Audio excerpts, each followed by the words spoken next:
Ang hirap niyang ipagtanggol, mga kapatid. Nahihirapan ako ipagtanggol. Ay, nako. Ay, nako, Bonggit.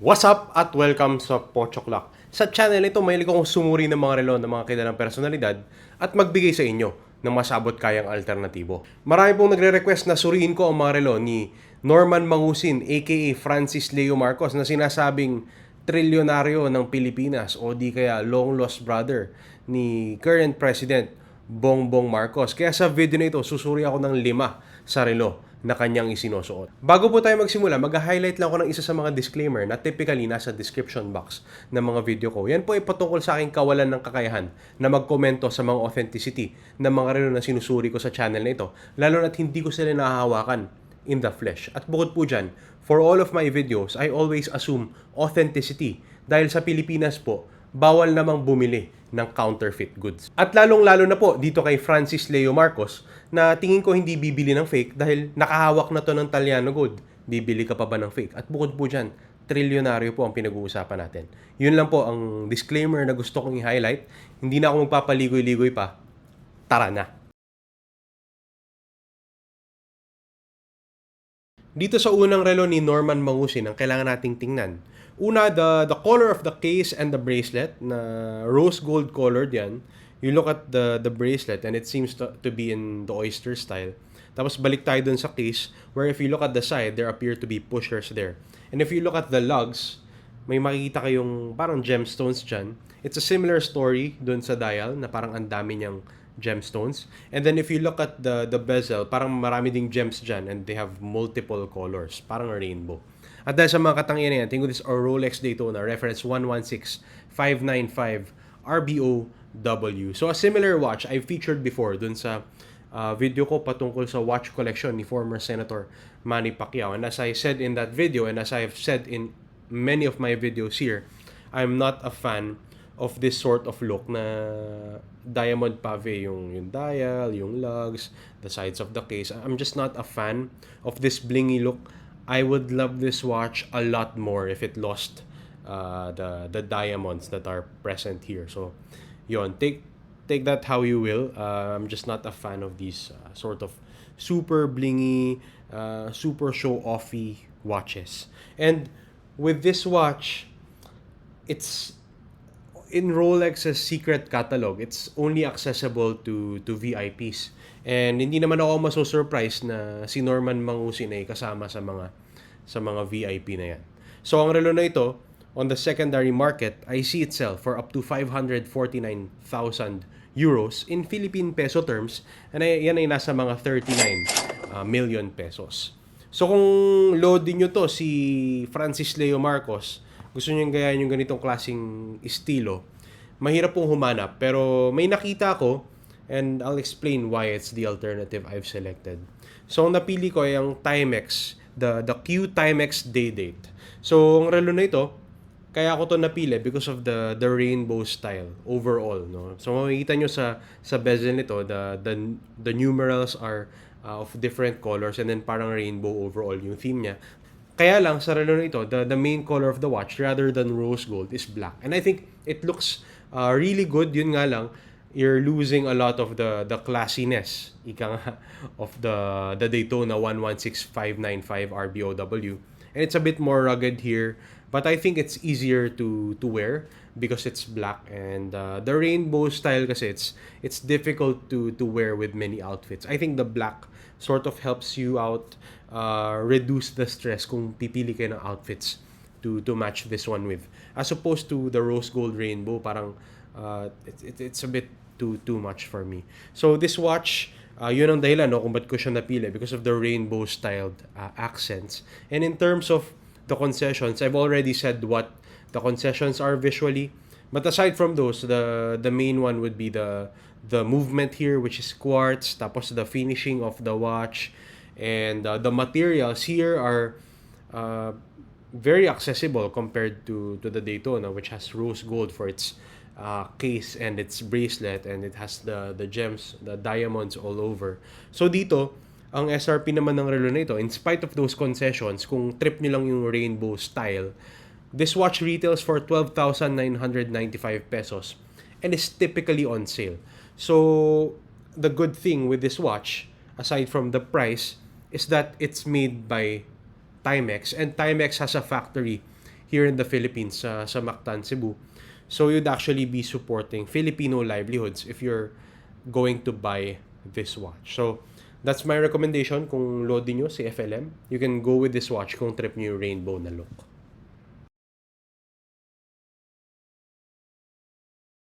Dito naman sa relo na to ni FLM, ang kailangan nating tingnan, the case and the bracelet color, which is rose gold again. Tapos pag tiningnan natin yung style ng bracelet niya, parang president style. And then if we look at the dial color, parang kulay green siya. At dahil sa mga katangian yan, tingnan this or Rolex Date reference 228235. So ang relo na ito, it measures 40 millimeters across and is part of the day-date line of Rolex, which obviously, kaya siya day-date, it has the date display and the day display. If you look at the 12 o'clock position, parang may bar dyan, that indicates the day of the week, and yan ay written in the full word, no? It's not an abbreviation of any sort. And then at the 3 o'clock position naman, there you can find the date. And this watch, the day date, Rolex has these only in precious metals like gold and platinum. So this is a very prestigious line of watches from Rolex, and the key differentiators of this specific watch are, aside from the display and the materials, the style of the bracelet, the president style bracelet, which is probably my favorite bracelet from Rolex. So ang relo na ito, I see it sell on the secondary market for up to 3.6 million pesos, and that's quite an amount above the SRP of the watch, which is about 3.05 million pesos. So ang alternative naman na naisip ko ay isang Casio, the day date with the green dial. I'll just put the reference here. So ang relo na yan, kaya ako napili because of the day date functionality, the green dial, and the gold tone. Yun nga lang, in terms of the concessions, visually, this one is 4 millimeters smaller when it comes to the diameter. Tapos, very important here, the use of the quartz movement rather than the automatic mechanical movement you'll find in the Rolex. Aside from that, the materials of this watch, it uses stainless steel na coated by some form of coating para maging gold. And in Rolex, they use Everose gold. Tapos doon naman sa finishing, syempre the finishing of this watch will be very rough around the edges compared to the Rolex. In spite of those concessions, ang relo na ito, it sells on Casio's Philippine website for 6,570 pesos. And I just think you're getting so much of the look. The day-date functionality pa lang, I'm a fan of the combo of the green and the gold. So, if you're just going for this look and hindi kayo masyadong conscious dun sa size difference, and I think this one wears bigger than its size on paper because of the integrated bracelet style, kung okay sa inyo yan, hindi kayo magkakamali sa Casio na ito.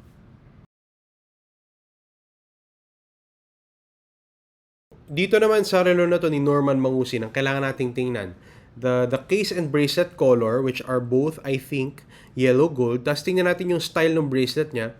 It's the president style bracelet. You look closely at the dial of this watch at parang champagne colored siya. It sort of blends in with the color of the case and the bracelet.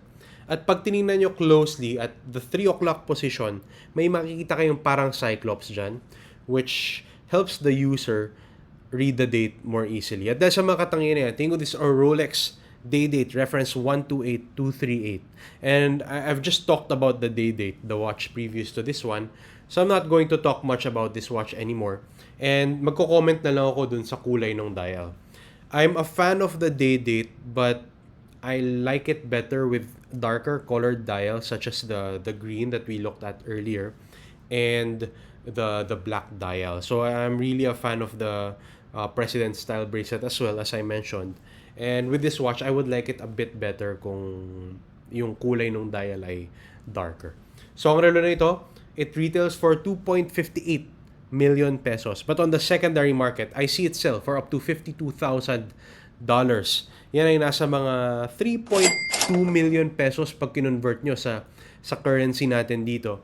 And I was actually surprised because I was looking for this watch dito sa Pilipinas na secondary market, but I couldn't find it. So, as far as I know, today, you would have to bring this in, import it. That makes this watch susceptible to more charges like taxes, duties, and shipping. So, ang alternative naman na napili ko ay isa na namang Casio day date. I'll put the reference here again. So, kaya ko ito napili because of the day date functionality, the gold tone bracelet, the gold tone case, and the color of the dial, which is also gold. And in terms of the concessions, same concessions as earlier, the quartz movement, the finishing, and the materials. But again, this one retails for the same price at 6,570 pesos. And something I'll mention here is if you go to Casio outlets, like there's one in Clark and there's another one in NLEX if you're southbound, the last stopover. So if you look at those options, you'd get this watch at a discount na hindi na siya super expensive, and if you get it at a discount, it's an even better value. Lalo na kung idol nyo to si Norman. Magandang option yung mga outlet na yan.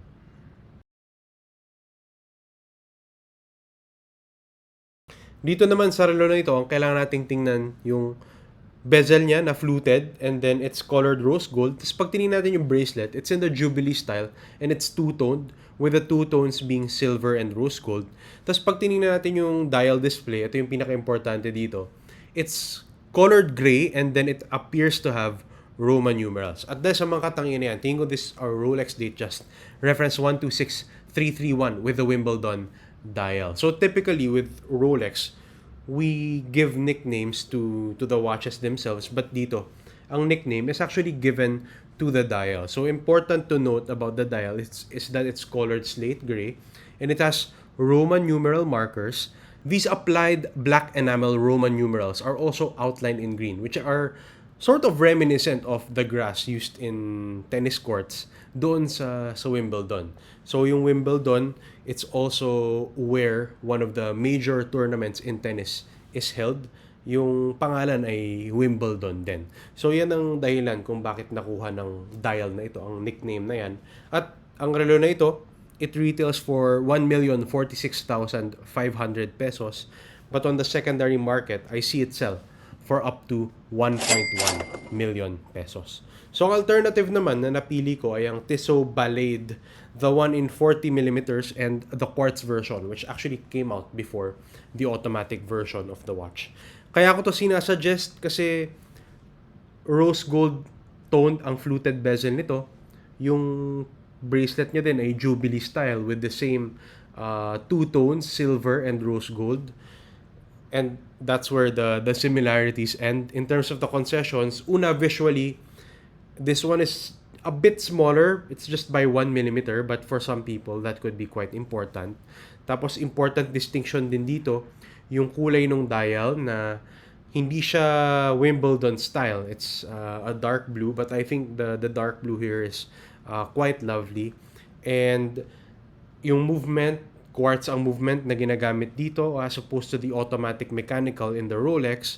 Aside from that, the finishing and the material. So yung materials nito, it's purely stainless steel yung case. Yun nga lang, they coat it to make it look like rose gold doon sa bezel and sa second tone nung bracelet. However, when it comes to the price kasi, this one retails for 26,700 pesos. And I think you can find these watches at a discount if you go to authorized dealers of Tissot. So ang relo na ito, it looks very close, and Tissot is a brand that has good heritage as well. That's why kung idol nyo sa FLM, gusto nyo lang yung styling, magandang choice na tong Balade.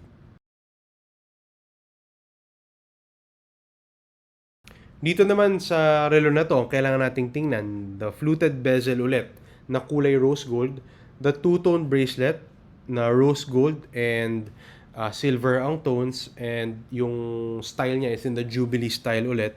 Tas let's look at the dial display.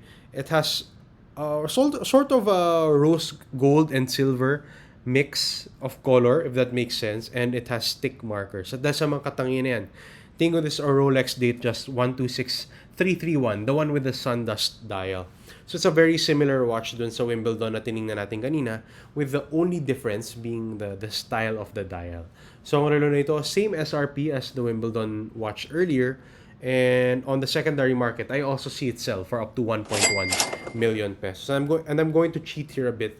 Ang alternative ulit na napili ko ay ang Tissot Balade, for the same reasons as earlier, with the same concessions as earlier. And again, the SRP of this watch, 26,700 pesos. In general terms, the Tissot Balade is a good alternative to the two-toned rose gold colored Datejusts. Ayun! Nakita na tayo ng mga sample ng mga relo ni Norman Mangusin, aka Francis Leo Marcos. At sa lahat po ng relo na tiningnan natin sa video na ito, kung gusto nyo po yan bilhin today on the secondary market, maaari kayong abutin ng humigit kumulang 48 million pesos. At para po kay FLM o Francis Leo Marcos na trilyonaryo, sabi nila, tingin ko barya lang po ang 48 million pesos. At sa lahat po ng mga relo na tiningnan natin sa video na ito, ang pinakagusto ko dyan, yung Rolex Datejust in 41mm, the Wimbledon version, yung two-tone rose gold. Yan po ay dahil sa gustong-gusto ko yung styling ng relo na ito. It's quintessential Rolex and I really love the unique dial on this one. At doon naman po tayo sa alternatives. Ang pinakagusto ko doon, yung Casio Day-Date with the green dial. I think this one looks very close to a Rolex Day-Date with a green dial, especially the one in 36mm. This comes really close. Pero opinion ko lang po yan. Kung iba pong inyong opinion, kung tingin nyo meron pang ibang relo na mas angkop bilang alternative, let me know in the comment section down below. Kung nagustuhan nyo yung video na ito, please hit the like button. At kung trip nyo yung ganitong klaseng content, watch reviews, pagsuri sa mga relo ng mga kilalang personalidad, please subscribe to the channel and hit the bell icon. Yun lang po. Maraming salamat sa oras ng panonood. Laters, yo!